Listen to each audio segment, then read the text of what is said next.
Chapter 21. End of Year.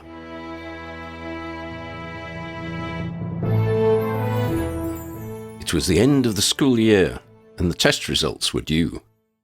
Draco had invited Lydia to his office for one of their regular chats. "Lydia, please don't be upset by this," Draco began. "We're going to drop your test marks a little. Because you're a Ravenclaw, they're still going to be very good overall, but not as exceptional as your actual results. In fact, only one student has beaten your scores, and then only by a point here and there. You are, as he is, one of the best students we've ever had.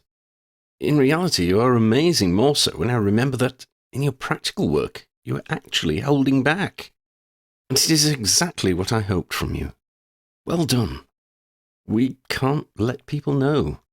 We can't show you being exceptional. I hope you understand." Lydia smiled. "It's all right, Draco. It's just, who was the other student?" Draco chuckled. "Do you really need to ask?" "Oddie?" Draco nodded. "Got it in one. I mean, he's so bookish. You would expect his written tests to be brilliant. But his wand work has come on amazingly well over this term. He seemed to have gained calm and confidence." Lydia pondered for a few moments. "He's been spending a lot of time with Xander, my cat. I think that has calmed him down a bit." "Ah," Draco nodded. "That would explain a lot." "And the rest of us really like him," Lydia continued. "Dean's really good mates with him, and we all like him. We still think he's odd, but he's our odd friend." Draco smiled. "Well, you are all Ravenclaws. I think he's with his own kind of people. And from what I've heard, you celebrate his successes. All of this will give him confidence, I think." Lydia nodded, smiling. Draco looked down and ran his fingers through his hair. "There is one other thing I wanted to ask you about. Magic practice. I wondered if you would be willing to visit me at Malfoy Manor during the summer holidays to practice. I'm aware that you're spending some time with the Fortescues in Surrey, but you're welcome to bring Freddie with you, if you want." Would I be staying with you?" she asked. "We certainly can if you want to," Draco told her. "What we'd planned, however, is that Harry would provide you with portkeys to my place and back. Because Harry can authorise the ones he creates, it means you can travel with no records being kept. The Floo network would not allow that." "You don't have to justify portkeys, Professor," she grinned. "They're my favourite. Well, equal favourite with flying." Draco held up a finger. "Now, that is something you can practice. And I do mean without a broom." "Oh, yes, please," Lydia enthused. "Also," Draco ventured, "Ambrose and I have uncovered a few pieces about the early wizards which suggest things that they were able to do. Perhaps you could try a few of those. The simpler ones to begin with." Lydia nodded again. "Yeah, I'd like that. There's stuff that I've always wanted to do, but really had to try not to." "I can imagine," Draco nodded. "Well, that's great. I'll keep in touch with Ambrose using our replicating scrolls, and he can call you on your mobile telephone when we have times and dates." "Draco, how does my phone still work at home? I thought tech stuff didn't work around magic. I remember you telling me about the poor bloke who tried to set up a magic-proof computer network at Hogwarts." The professor thought for a moment. "Yes, it was a great idea as it worked out. But that's here at Hogwarts. Nothing technological works here because the place is drenched in magic. Some families have a lot of problems, others don't. But an individual is usually all right in their own. And of course, your magic is different. We're not sure how you affect technology, if at all. Be glad your telephone works, and be prepared for it not to, under certain circumstances." "I understand. And it's phone, by the way. Nobody says telephone, except Uncle Ambrose." "Good gracious," Draco tripped.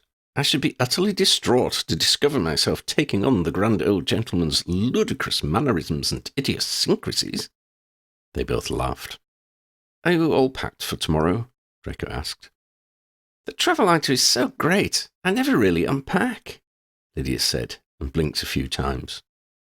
Are you okay about going on the train? Draco inquired. Lydia gave a few slow nods. I think so. I've caught myself doing something in the past couple of weeks where I can influence people to keep them away. I don't push them or anything, I just sort of make them feel like they're not interested in me. I think it would help us, keep out of trouble. If you're okay with me using that on the train. Draco sat back in his chair and looked down for a moment, his lips pursed. He looked at her again. Nobody's noticed anything so far. Lydia shook her head. In that case, it would be a worthwhile experiment, I think, Draco said, standing up. If there's nothing else, I suggest you get back to your friends, and I hope to see you at my home fairly soon. Lydia got up and gave him a hug. See you soon.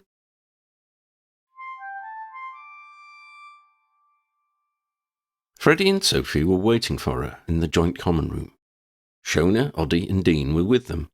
Shona had stuck by Lydia through everything that had been happening. They were so at ease with each other now that Shona no longer needed to impress. They were able to enjoy each other's company in easy silence. She was not the closest of friends, but she was a good one, and she was loyal. Oddie, too, was often close by.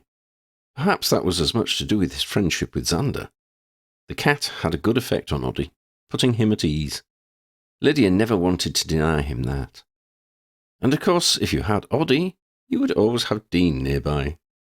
This mismatched group of friends made Lydia's life at school enjoyable, whatever others were doing. There were other friends who would join at times. Maisie, Tina, and the others. They were more likely to fade away at any sign of trouble. Jimmy was hanging with the other boys more often than with Lydia and company. At the feast that night, McGonagall would be handing out school prizes. There would be the Quidditch Cup for Ravenclaw, and the House Cup for, barring dead disaster in the next hour or so, Hufflepuff. There would also be honorary mentions for some exceptional students, though never for Lydia, as Draco had made clear. Lydia wished she could announce some awards of her own. There would be one for Freddie, for being the happiest, most forgiving person she knew. Another would go to Xander, for always being there when he was needed, and always going away at the right time. Possibly one for Draco being like a non-annoying uncle, if there was such a thing. And definitely one for Teddy Lupin for the weakest, most backstabbing weasel. Lydia sighed, and mentally shook herself out of the bad mood which was gathering around her. Xander had walked across several laps to end up in hers. He looked up at her. "You're right, Xander," she whispered. "Just let it go." Xander lay down and purred. Lydia felt her spirits rise. The current subject of conversation was the plans for each person's summer holiday.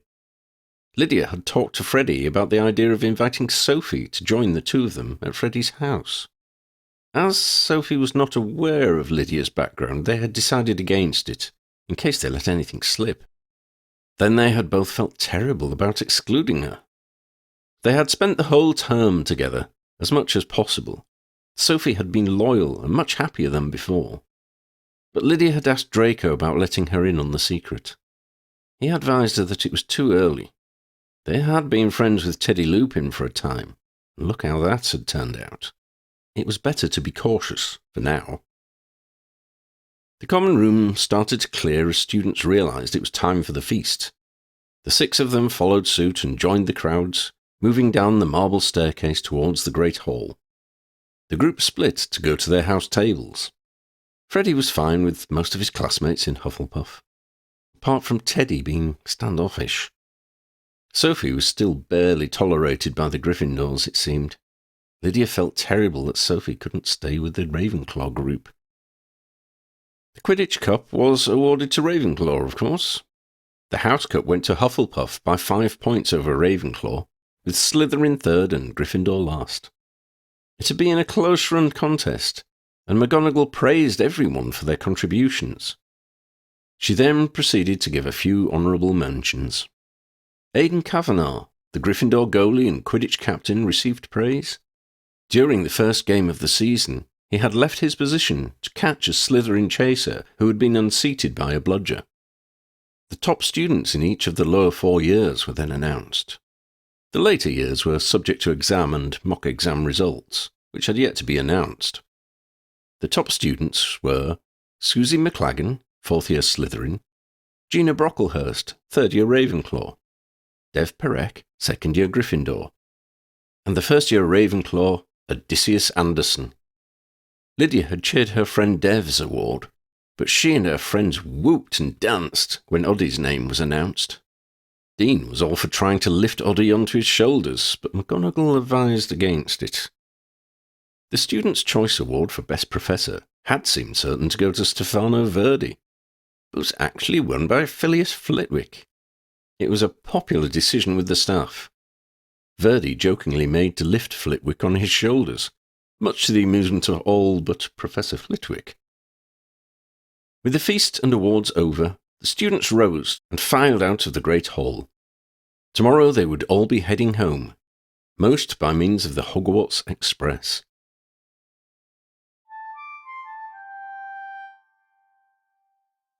Lydia, Freddie and Sophie met up in the entrance hall to make sure they shared a carriage to Hogsmeade Station. Shona and Tina managed to join them as the carriages arrived. Xander had found a cosy corner in Lydia's Travellighter trunk and, at Lydia's suggestion, would stay there until they were aboard the express. Lydia baffled several onlookers by patting and talking to the Thestrals before the carriages set off. Freddie accused her of showing off, but she insisted that she simply liked animals. The train journey was quite uneventful. Apart from the lady with the food trolley, their only visitor was Tessa Gudgeon, who came to say goodbye to Lydia and to apologise yet again. Lydia hugged her and told her she was forgiven. Tessa cried briefly and swore never to be taken in by bad boys again. Lydia was convinced of her contrition, but not by her oath. At King's Cross, Freddie and Lydia were met by Freddie's mother, Penny. Sophie had a connection to make from the underground station to her home, so they hugged and she left. Penny Fortescue had arranged for a cab to take them to the Leaky Cauldron. There they were to meet Freddie's father, Ferdy, and take the Flu network to their home in rural Surrey.